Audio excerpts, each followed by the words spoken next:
예, 오늘 우리는 사도행전 21장 27절부터 22장 1절까지 말씀을 본문으로 해서 빈손의 능력이라는 제목으로 잠시 하나님의 은혜를 나누고자 합니다. 오늘 제목이 어떻게 된다고요? 빈손의 능력. 한번 더 시작. 빈손의 능력. 이 제목의 말씀으로 하나님의 말씀의 그 은혜를 함께 나누게 될 때 하나님의 그 은혜가 오늘 우리에게 충만할 줄로 믿습니다. 아멘. 예, 우리 지난주에 말씀하면서 잠깐 떠올려 보시길 바랍니다. 예루살렘 성전에서 드로비모와 함께, 성전이 아니죠. 그 예루살렘 시내에서 드로비모와 함께 이렇게 길을 갔던 바울을 보고서 유대인들이 어떻게 합니까? 바울을 오해합니다. 자기들이 진작으로 판단해버리죠. 뭐야? 이방인하고 걸어가네? 저 사람 온지 일주일 정도 됐는데, 저 사람 성전에 이방인 데리고 들어갈 거 아니야? 오해를 해버리죠. 그래서 폭동이 일어납니다. 난리가 일어납니다. 그들의 선동으로 인해서 그들이 그냥 본 것도 아니에요. 확인한 것도 아니에요. 그러나 짐작한 걸로 인해서 사람들에게 소문을 퍼뜨리고 선동이 하고 폭동이 일어나죠. 바울이 죽을 위기에 처했습니다. 폭동이 일어났다라는 소식이 군대에 있는 천부장에게 탁 들어갑니다. 가보시면 아시겠지만 예루살렘 성전이 있고요. 산에 있습니다. 예루살렘이 산에 이렇게 형성되어 있는데요. 예루살렘 성전은 거의 산 꼭대기쯤에 있습니다. 그리고 그 아래쪽으로 해서 실로암목과 함께 아무튼 옛날 다윗의 성과 그런 것들이 있고요. 그리고 그 위로 북쪽으로 성전보다 북쪽으로 조금 더 위에, 지금으로 따지면은 예수님 그 겟세마네 그 십자가에서 죽으신 예수님 부활하신 그 자리가 굉장히 가까운데요. 그곳에 교회가 세워져 있어요. 예수님 부활교회가 세워져 있는데 그 부활교회 바로 뒤쪽으로 언덕입니다. 살짝 또 언덕입니다. 그 언덕 쪽으로 해서 뭐가 있었냐면요, 바로 이 부대가 있었어요. 로마 군인의 머무는 그 부대가 있었습니다. 그 부대가 아까 계속해서 말씀드리지만 그 도시 자체가 산 위에 형성되어 있다고 했잖아요. 그 평지는 드물어요. 평지는 드뭅니다.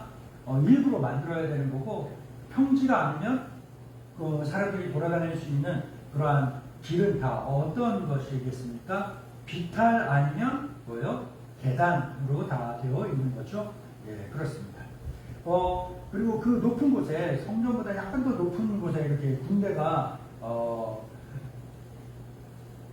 있는데요. 그곳에 군부대를 설치한 이유는 왜 그럴까요?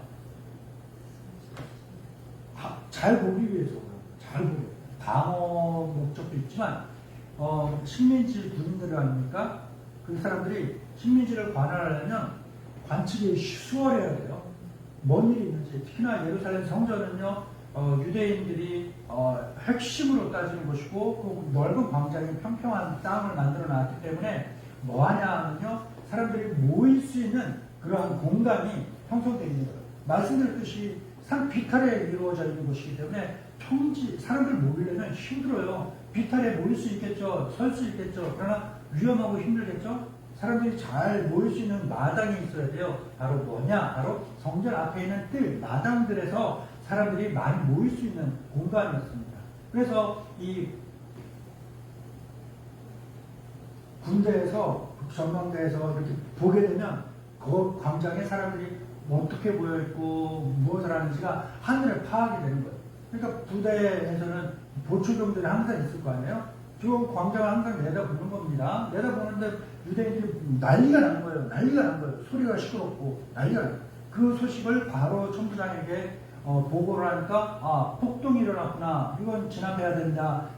다스려야 된다 싶어서 군인들을 데리고서 긴급 출동을 합니다. 굉장히 가까운 거예요. 금방 칼과 창을과 방패를 갖고 로마 군인들이 막 그곳에 들어가고 에워싸고 그 폭동을 진압하려고 합니다. 했던 그런 일이 있었죠. 예, 그렇게 오해와 선동이 있었습니다. 그런데 그 선동을 통해서 어떤 일이 일어났습니까? 하나님께서 바울을 뭐 한 거예요? 로마로 보내 그 길을 열기 시작하신 겁니다. 이제 시작이 된 거예요. 사람들은 폭동으로 바울을 죽이려고 했지만 하나님께서는 그 폭동으로 인해서 뭐 한 거예요? 죽음의 위기에 처해 있던 바울을 로마 군인들로 인해서 보호받을 수 있도록 한 거예요. 군인들이 지키고 보호한 거예요. 보호한 겁니다. 붙들려 가는 것 같지만 사실 보면요, 안전하게 지켜져 있는 거예요. 우리 뭐 예를 들어서 누군가에게 쫓긴다 싶으면 어디로 막 도망가면 안전할 것 같아요. 경찰서로, 여기 세계파출소로 문 열고 막 뛰어 들어가야 돼요. 그러고 나서 제일 안전한 곳이 어딜까요? 유치장이에요. 딱 잠가놓고 나서서 잠가놓고 있는 거예요. 예. 쉽게 들어오지도 못하고. 예. 그런 것처럼 뭐예요? 하나님께서 겉에서 볼 때는 로마 군인들에게 바울이 체포되어 끌려가는 것 같지만 하나님의 섭리에서는 뭐가 되는 겁니까? 하나님께서 바울을 로마 군인들이, 무장한 군인들이 로마가 아니라 그 바울을 호위하고 가는 그런 모습으로 만들어 놓으셨다는 거예요. 그래서 이 일을 통해서, 이 폭동을 통해서 바울이 어디로 가게 됩니까? 로마로 가게 되는 일이 열리게 되었다라는 것입니다. 오늘 본문은요, 바로 그 일이 있고 난 직후인 거예요. 직후에 이제 지난주에 말씀의 마지막에 뭐가 됐냐면 바울이 사람들에게 두들겨 맞을 것 같아갖고 군인들에게 붙들려서, 이게 뭐냐면 군인들이 바울을 양쪽으로 묶은 다음에 양쪽에서 팔을 깍지를 끼워서 팔짝 끼워서 이렇게 들고서 가는 거예요. 들고서 가는 거예요. 그리고서 그 주위에 또 이제 군인들이 또 몇 겹으로 호위하고 있는 모습이고, 그렇게 끌려가고 있는 그러한 상황에 바울이 층대라고 나옵니다. 본문에 보게 되면 층대라고 나옵니다. 층대가 뭘까요? 계단인 거예요. 계단에 서서 여러분, 계단을 올라가다가 중간이나 좀 높은 곳에 올라가고 뒤를 돌아보게 되면 어떻게 돼요? 사람들이 한눈에 쫙 보이게 되는 거예요. 이 상상을 해보세요. 계단에 끌려 올라가는 중에 바울이 천부장에게 이야기합니다. 내가 당신한테 뭔가 이야기할 수 있는, 내 이 일에 대해서, 내 입장에 대해서 변호할 수 있는 기회가 있습니까? 라고 헬라어로 이야기를 하니까 천부장이 깜짝 놀라고 물어봅니다. 네가 헬라어는 할 줄 압니까? 할 줄 압니다. 그래요? 그럼 내가 변명할 수 있도록 기회를 주세요. 했더니 들려 올라가던 바울을 군인들이 내려놓고 두 발로 서게 됩니다. 서서 이제 바울이 뭐합니까? 뒤를 돌아보고 하니까 백성들이, 유대인들이 이제 자기 발 아래 쫙 모여있는 거예요. 뭐예요? 내 얘기 들으려고 모여있는 사람들인 거예요.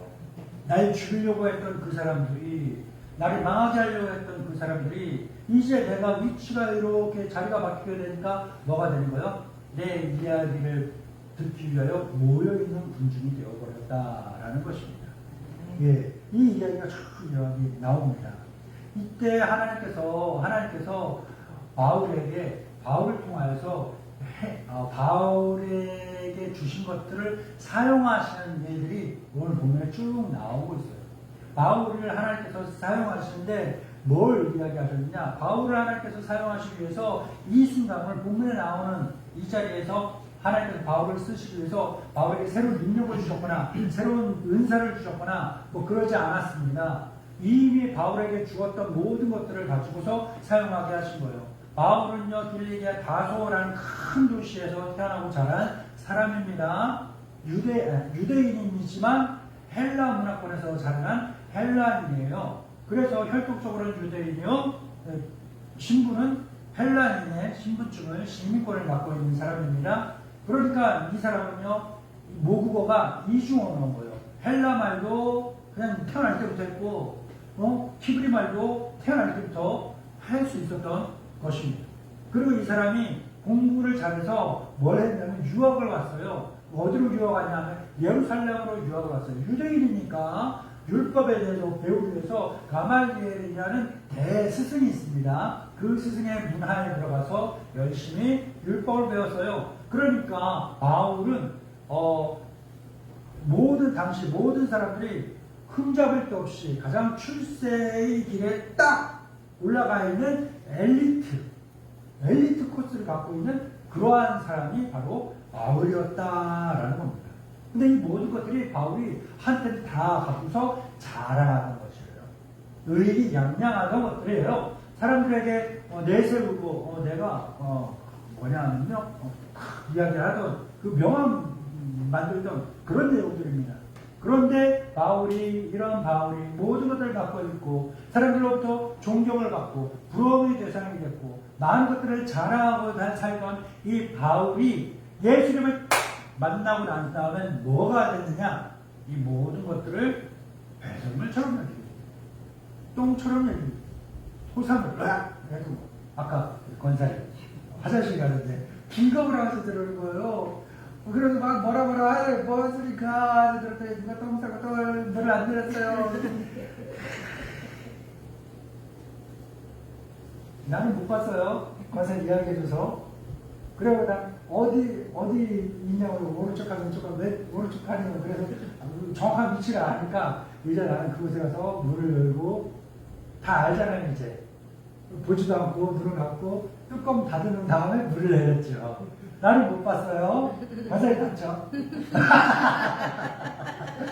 막 생각나지만 좋아요. 그게 들었죠. 꺼리죠. 멀리 하고 싶죠. 상상도 하기 싫은 거죠. 네. 바울이 사람들이 부러워하고 존경의 대상이 되고 있던 그 모든 조건들을 그렇게 여겼다는 거예요. 생각조차 하기 싫은 그런 더럽고 끔찍하고 혐오스러운 그런 걸로 여겼다라고 이야기를 합니다. 우리 하나님 말씀 한번 볼까요? 바울의 고백입니다. 빌립보서 3장 7절부터 9절입니다.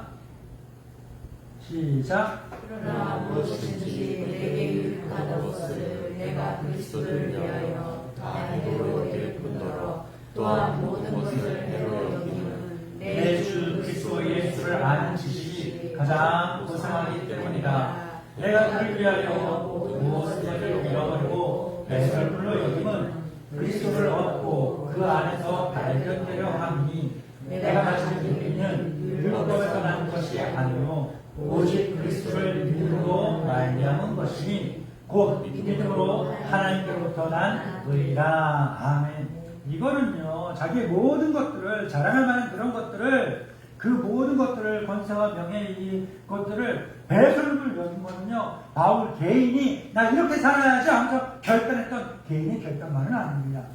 그 뒤에서 바울이 그런 결단을 내리고 그러한 실천을 하고 그러한 삶을 살아갈 수 있도록 하나님께서 바울을 만지시고 이끄셨던 보이지 않는 하나님의 손길이 있었던 겁니다.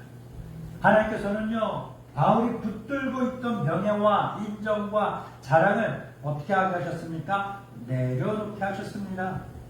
왜요? 바울이 갖고 있던 것들을 빼앗기 위해서가 아닙니다. 바울이 갖고 있던 것들을 내려놓았을 때 하나님께서 바울을 더 귀하게 사용할 수 있기 때문에 바울로 하여금 그가 그 지금까지 붙들고 붙잡고 추구하고 살아가는 것들을 다 내려놓고 포기하고 집어 던져버리게 하신 겁니다. 하나님은요 우리의 삶에도 똑같이 일하십니다. 우리는 그럴 때 어떻게 합니까? 작년에 아멘 하셨는데 감사한데 예, 아멘을 하셨지만 실제로 하나님께서 장로님을 빈손이게 하신다고 해봐요. 아멘 하시겠어요? 할렐루야 하시겠습니까? 감사합니다 하시겠습니까? 그러지 못하죠. 우리는요 사람이라서 나에게 일어나는 현상, 내 눈에 보이는 현상, 내 귀에 들리는 현상, 내가 오감으로 느낄 수 있는 바로 그러한 현상들이 일어나면 그거에만 집중하게 되는 거예요. 사람이니까. 그러나 우리는 하나님께서 우리로 하여금 내가 가진 것, 내가 소유한 것, 내가 추구하던 것들을 비우게 하실 때, 내려놓게 하실 때, 왜 내려놓게 하시나? 왜 비우게 하시나? 왜 나로 하여금 빈털터리가 되게 하시나? 왜 나로 하여금 아무것도 아닌 존재가 되게 하시는가? 하면서 그 현상에 집중하기보다는 그 현상 넘어와서 일하시고 나를 비우게 하심으로써 동시에 채우시는 그 하나님의 은혜에 집중해야 하는 것입니다. 이것이 바로 세상 사람들과 우리 믿음의 사람들의 가지는 차이점이고 우리 믿음의 사람들로 하여금 믿음의 사람답게 만드는 독특성이다라고 말씀드릴 수가 있는 겁니다.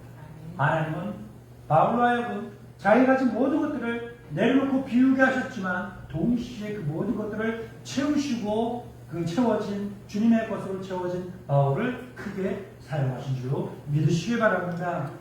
그래서 하나님께서는 어떻게 하실까? 하나님께서는요 누군가를 쓰실 때 박 집사님을 하나님께서 사용하실 겁니다. 아멘. 사용하십니다. 아멘. 안 하세요? 네, 맞아요. 그럼 자, 나를 사용하시는데 하나님께서 나를 사용하실 때는 공통점이 있어요. 뭐냐? 바로 나로 하여금 빈손이 되게 하신다. 뭐라고요? 빈손이 되게 하신다. 나로 하여금 내가 움켜진 것을 내려놓게 하신다라는 것입니다. 그걸 본문같이 한번 읽어보겠습니다. 사도행전 21장 37절부터 39절입니다. 시작. 바울을 데리고 영내로 들어가려 할 그때 바울이 중보자에게 이르되 내가 당신에게 말할 수 있느냐 이르되 내가 하나 말을 아니냐. 그러면 내가 이전에 소요를 입혀 자객 4,000명을 거두고 광야로 가던 애군이 아니냐. 바울이 이르되 나는 유대인이라 소유이 아닌 빌리기아 다소시의 시민이니 청컨대 백성에게 말하기를 허락하라 하니라. 아멘. 군중에 맞아갖고 피투성이가 핏떡이 된 이 바울이 죄인의 신분으로 로마 군인들에게 끌려가고 있는데 아까 말씀드렸던 것처럼 질질 끌려가고 있어요. 그는 이제 모든 걸 다 잃었습니다. 명예도 권력도 이름도 자기 모든 것들을 빼앗겼습니다. 자유도 빼앗겼습니다. 이제 그에게 남은 건 뭐예요? 자기 입고 있는 결각, 쇠사슬만 남아 있는 겁니다. 겉으로 보기에 바울은 완전히 빈 털털이가 되어 버렸습니다. 빈 손이 되어 버린 거죠. 그러나 바로 그때 하나님께서 일하기 시작하십니다. 바울은 천부장을 향하여서 헬라말로 이야기합니다. 내가 당신에게 이야기할 수 있습니까? 나에게 말할 기회를 좀 주시겠습니까? 했더니 로마 사람이 이 천부장이 듣고 나서 자기 언어로 이야기하니까 듣고 나서 우리나라 말할 줄 아세요? 하니 우리 지지난주에 이휘 대표님 베트남 교수님 모셨잖아요. 왔는데 우리나라 사람하고 좀 별 구분이 안 갈 정도로 우리나라 사람처럼 생겼잖아요. 그렇죠? 근데 베트남 사람입니다 라고 이야기를 하니까 베트남 사람이구나 라고 알게 됐잖아요. 그러고 나서 그 사람의 입에서 한국말이 유창하게 나오고 그러니까 어때요? 깜짝 놀랐죠? 깜짝 놀랐죠? 우리가 외국인들이 지나갈 때 우리한테 말을 걸 때가 있어요. 그럴 때 영어로 말을 거는 게 대부분이긴 한데 가끔 가다가 한국말로 말을 걸 때가 있어요. 그러면 어때요? 깜짝 놀라요. 반가워요. 우리나라 말할 줄 아네? 못할 줄 알았는데 아네? 하면 의외성으로 인해서 호기심과 함께 동시에 마음의 경계심이 와르르 무너지는 일들을 경험하게 됩니다. 그래서 저도 어딘가 외국을 가게 되면요 간단한 그 나라 말을 몇 가지는 해갖고 가요. 왜냐하면 똑같이 입장을 바꿔보니까 뭘 물어보거나 이야기를 할 때 그 나라 말로 이렇게 시작을 하게 되면 사람들 마음이 달라진다는 걸 내가 알거든요. 경험을 하니까. 그러니까 아이들에게도 항상 이야기하던 게 뭐냐면 기본적으로 영어는 거의 이제 우리 때 말고 우리 자녀들 때는 영어는 거의 원어민처럼 해야 된다는 거예요. 우리나라 젊은이들 영어 잘합니다. 정말로 잘합니다. 자신감이 없어서 그런 거고 현지인들에게 직접적으로 써먹은 적이 드물어서 그런 거지 잘합니다. 실력이 보통 좋아요. 영어 잘해야 돼요. 그러고 나서 내가 어디를 갈 때 그 나라 말로 조금씩 배워보고 가면 아주 좋습니다. 아주 좋아요. 그런 것처럼 이게 로마 사람인 헬라 사람인 천부장에게 바울이 그 나라 말을 이렇게 쫙 얘기를 보니까 마음이 하면서 열린 거예요. 우리나라 말 할 줄 아세요? 야, 우리나라 말 할 줄 아세요? 헬라 말 할 줄 아세요? 어떻게 할 줄 아세요? 어디서 배웠어요? 야, 잘하네. 얼마 전에 배웠어요? 막 물어보는 거예요. 그랬더니 바울이 이야기합니다. 나는요 소읍이 아닌 난 유대인입니다. 그러면서 나는 길리기아라는 큰 도시에 있는 다소라는 큰 도시의 시민입니다. 그 유명한 곳에서 태어나신 분, 이야, 그리고 헬라말 잘하시겠네요. 나는 그러니까 뭔 말이에요? 날 때부터 헬라말 배우고 살았던 그 헬라인입니다. 라고 이야기를 하는 거예요. 천부장은요, 바로 그 직전까지, 바울이 입을 열기 전까지 그냥 무식한 반란자, 폭동자, 폭력배, 범죄자로만 알고 있었어요. 그러다가 바울이 입을 열자 그의 말에서 품격 있는 자기네 나라 말이 유창하게 흘러나오자 깜짝 놀라면서 마음이 확 열립니다. 바울을 바라보던 그 천부장의 마음과 시선이 완전히 바뀐 겁니다. 죄의식을 보던 사람이 놀라운 내 동포를 보는 눈으로 마음이 확 변해버린 거죠. 바울은요, 자기 자신을 배경을 자랑하거나 내가 살아야겠다라는 생각 때문에 이 자기의 배경을 사용하지 않았습니다. 그가 자기의 배경, 자기가 예전에 배설물로 여겼다라고 했던 그것들을 꺼내게 된 이유는 뭘까? 바로 영혼을 살리고 복음을 전하기 위한 것이다 라는 겁니다. 하나님께서 이미 바울에게 오래전부터 집어넣어주신, 베풀어주신 은혜가 있어요. 태어날 때부터 헬라말을 유창하게 할 수 있었고, 이중국어를, 이교국어를 유창하게 할 수 있는 그 능력을 하나님이 예전에 주셨다는 거예요. 그것을 이미 나에게 있던 것을 그냥 사용하기 시작했다라는 겁니다. 헬라와 다소시민이라는 배경이 갑자기 생겨난 것이 아닙니다. 하나님이 오래전부터 준비한 것이죠. 그러나 그것을 자기 자신의 자랑으로 붙들고 있는 것이 아니라 그리스도 앞에 내려놓고 빈손이 되었을 때 하나님께서는 그것을 복음의 도구로 사용하게 된 것입니다.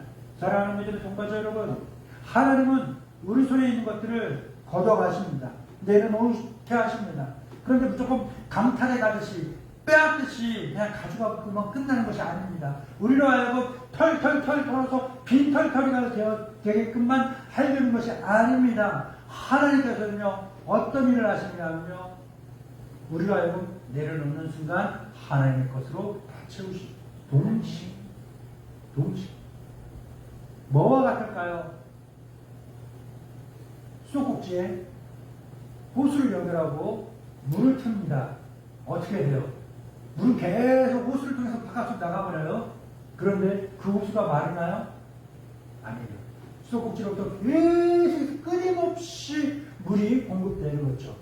그런 것처럼 하나님께서 우리로 하여금 빈손이 되게 하시고 내려놓게 하시는 것은 동시에 하나님께서 계속해서 주님의 것으로 채우시는 그 과정이 있다라는 것을 믿음의 눈을 떠서 바라볼 수 있으시기 바랍니다. 그러니 우리에게 일어나는 현실, 암담함만 바라봄으로써 낙담하지 말고, 하나님께서 나를 비우게 하시는 하나님의 것으로 채우시는 중이구나 라는 것을 믿음의 눈으로 바라보시고, 그 모든 암담한 현실 속에서도 주께서 주신 그 능력으로 다시 한번 힘을 내서 믿음을 흔들리지 말고 굳건히 설 수 있는 저희 여러분 되시길 주님의 이름으로 축원합니다. 하나님께서는요, 이렇게 우리로 하여금 비우게 하시면서 동시에 채우시는 줄 믿습니다. 우리 비어지는 말씀 읽어보겠습니다. 사도행전 21장 40절부터 22장 1절입니다. 시작. 천부장이 허락하거늘 바울이 중대 위에 서서 백성에게 소식하여 매우 조용히 하는데 히브리 말로 말하니라. 여호들아, 내가 지금 여러분 앞에서 명령하는 말을 들으라. 아멘. 바울이 천부장에게 말할 때 무슨 나라 말로 했어요? 헬라어로 했어요. 뭐라고요? 헬라어로. 오케이, 천부장이 이제 허락합니다. 오케이, 이야기하세요. 침대 위에 있습니다. 계단 위에 있는 거예요. 그랬더니 이제 천부장하고 이야기하는 걸 끝내고 나서 이제 허락을 받고 바울이 등을 돌려 백성을 다 바라보는 겁니다. 그리고 백성들은 헬라 말도 할 줄 아는 사람들이 있겠지만 대부분이 뭐예요? 히브리어 하는 거, 자기 나라 알아만 하는 거. 원사님 영어 할 줄 아시잖아요. 몇 마디나 할 줄 아시잖아요. 그렇죠? 예. 그런데 제가 영어로 이야기를 하는 것보다 한국말로 하는 게 훨씬 더 좋으시죠. 제가 영어로 설교하는 게 은혜가 되겠어요? 한국말로 설교하는 게 은혜가 되겠어요? 한국말로 설교하는 게 은혜가 되겠죠. 영어로 할 때 집중이 되겠어요? 한국말로 할 때 한국말로 할 때 집중이 되잖아요. 그래요. 마찬가지예요. 그러니까 대부분의 사람들이 헬라말 할 줄 아는 사람들도 드문드문 있겠지만 대부분이 히브리어 하는 것이 사실 아람어이긴 합니다. 히브리 방언 중에 아람어가 아무튼 있어요. 그 아람어 하는 게 사람들에게 훨씬 더 편하다는 걸 알고 이제 바울은 입을 벌려서 헬라말이 아닌 히브리어, 아람어를 이야기하기 시작합니다. 그랬더니 그 바울을 죽이려고 했던 사람들이 바울 침대 위에 서 있는 바울이 이렇게 우러러보게 되는 거죠. 이렇게 우러러보면서 히브리 말로 자기네 나라 말로 이야기를 하니까 그 사람들이 막 죽이자! 죽여라! 소리 지르는 사람들이 이제 어떻게 한 거예요? 우리나라 말이냐? 잠깐만 조용히 하고 들어보자 하면서 관심이 쏠리기 시작합니다. 집중이 되기 시작합니다. 바울이 이때는 요 말하고 이때는 요 말하고. 이야, 바울이 내가 계산해서 했을까요? 하나님께서 오래전에 준비해 주신 것들을 가장 필요한 순간에 하나님이 사용하시기 과정인 것입니다. 이게 바로 하나님의 섭리예요. 우리는 흔히 하나님이 나를 사용하실 때, 하나님이 나에게 무언가 주신다 하셨을 때 새롭고 스펙타클하고 막 정말로 신선하고 막 신박한 어떤 것들을 막 주실 것처럼 생각을 합니다. 착각입니다. 물론 그렇게 하실 때도 있지만 대부분 그렇게 하지 않으십니다. 하나님은 이미 우리의 삶 가운데 심어두신 것들이 있습니다.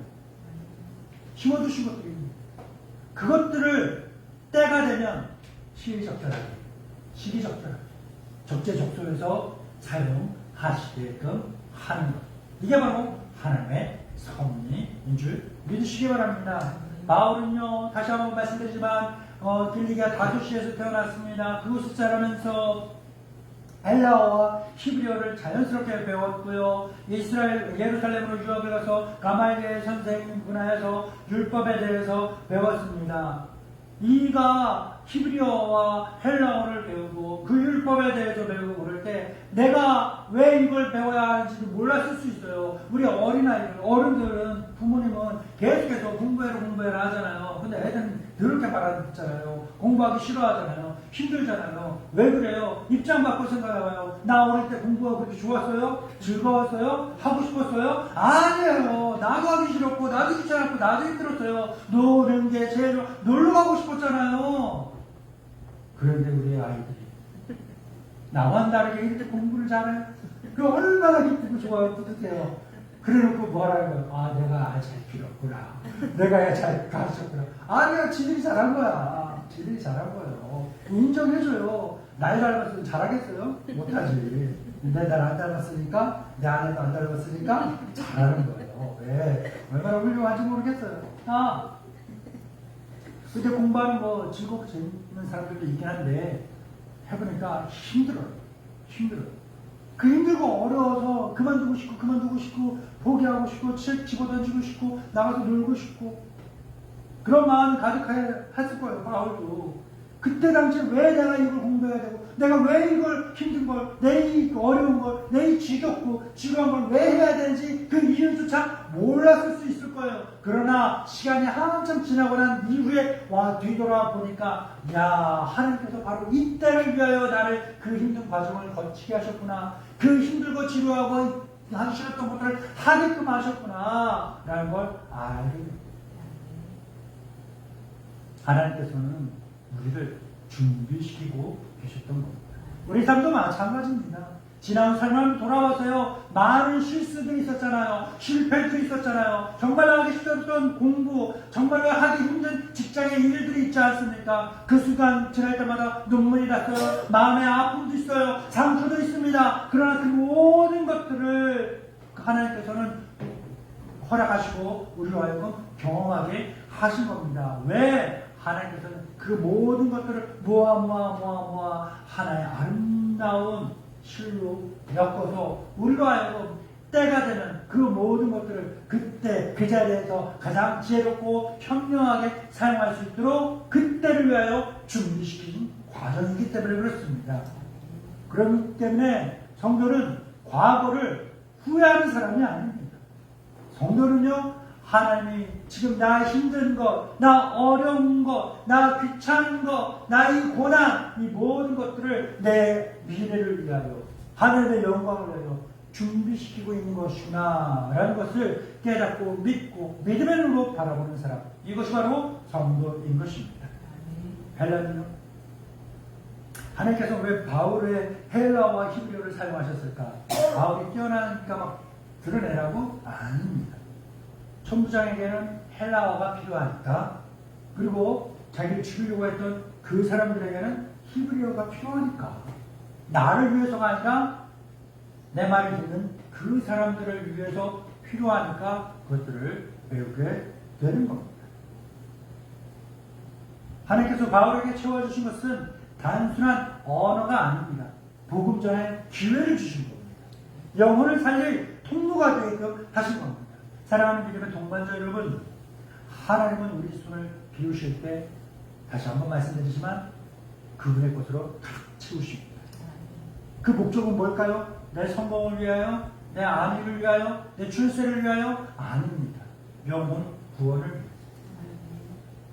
내 사랑하는 사람들을 살리라고 하나님께서 나에게 물질도 주시고 관계도 주시고 좋은 감정도 주시고 웃음도 주시고 그 모든 것들을 나에게 주신 겁니다. 왜요? 내가 사랑하는 사람, 내 가까이 있는 그 사람 살리라고, 전도하라고, 구원하라고 하나님께서 그 모든 것들을 나에게, 우리에게 공급하고 제공해 주신 겁니다. 그러니까 우리는요, 남과 비교하지 말아야 합니다. 하나님께서 누구에게 무엇을 채워주셨고 나에게 무엇을 채워주셨는가, 누구에게 부어주신 것이 더 좋은 것인가, 나에게 주어진 것보다 남에게 주어진 것이 더 크구나, 더 부럽구나 라고 생각해서 안 되는 것입니다. 나에게 주신 것, 그 사람에게 주신 것, 그것을 통하여서 목적이 무엇인가를 분명히 알아야 됩니다. 누구를 살리려고 하는가, 그 사람에게 그 은혜를 주신 것은 그 사람을 통하여, 그 은혜를 통하여 그 사람 곁에 있는 그 누군가를 구원하라고 하나님 주신 것이고, 나에게 이 은혜를 주신 것은 나를 통하여, 이 은혜를 통해서 내가 그 누군가를 구원할 수 있도록 하기 위해서, 그래서 하나님이 그 사람에게 그런 은혜를, 나에게 이런 은혜를 부어주신 것입니다.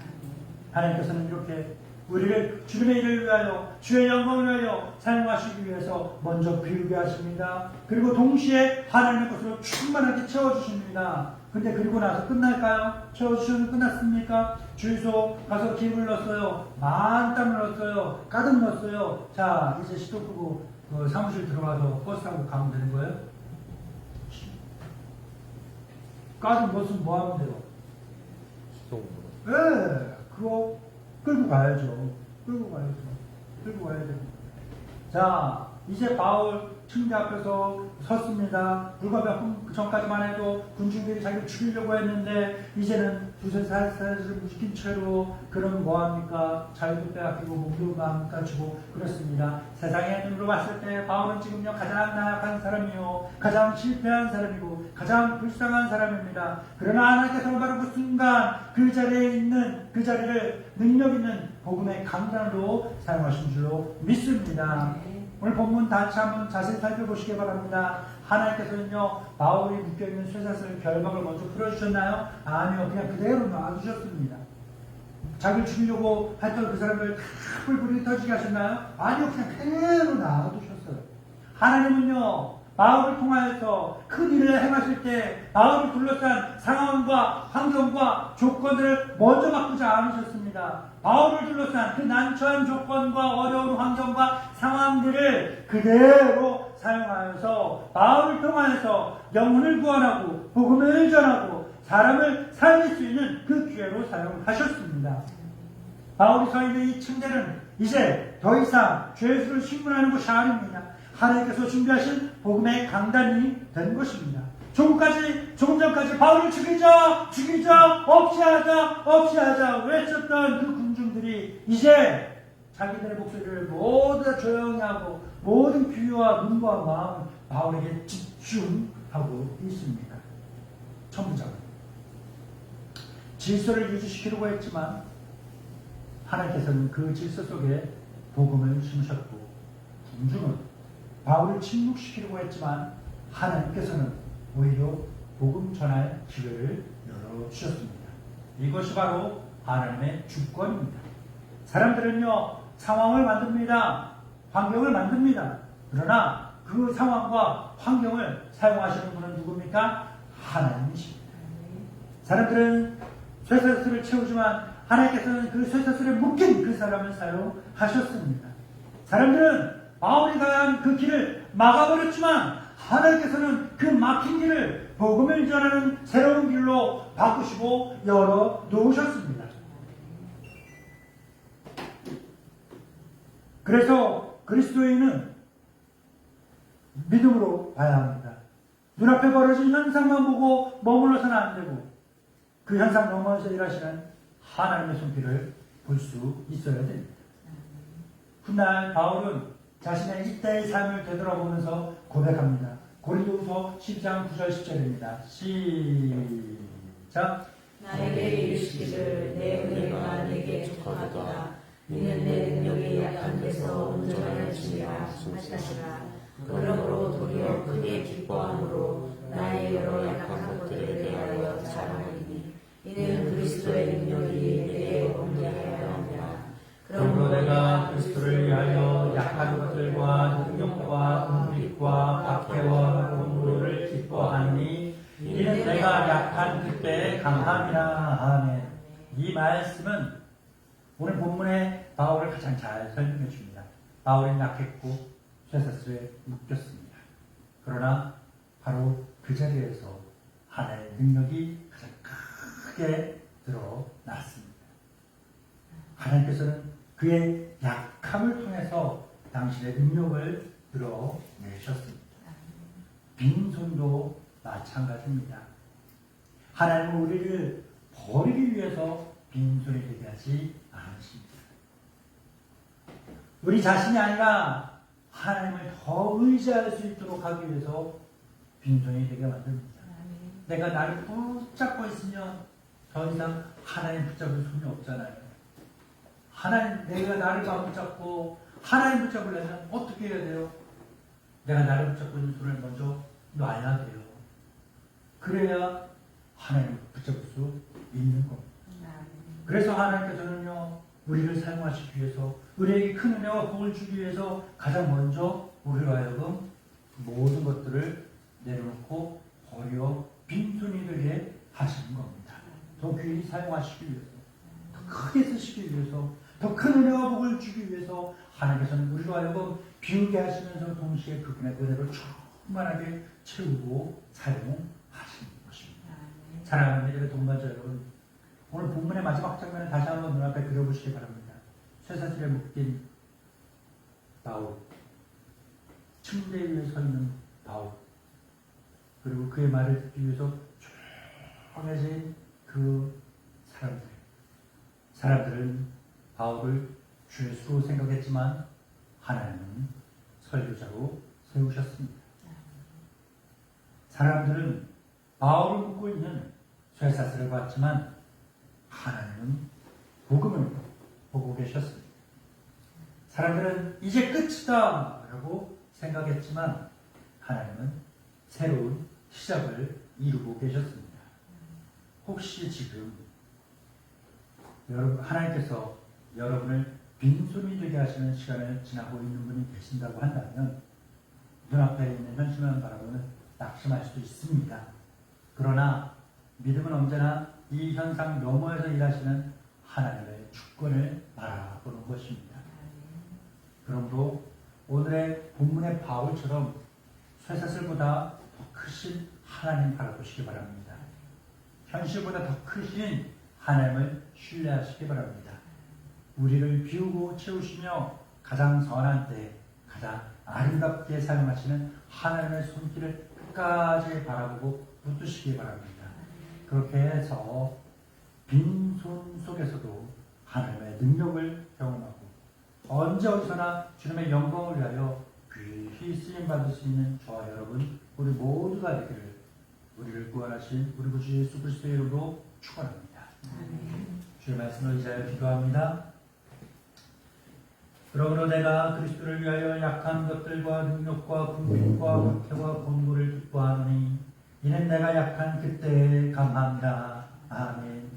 비우고 채우시고 사용하시는 전능의 주님, 우리로 하여금 눈앞의 현실 너머에서 일하시는 주님의 주권을 바라보게 하옵소서.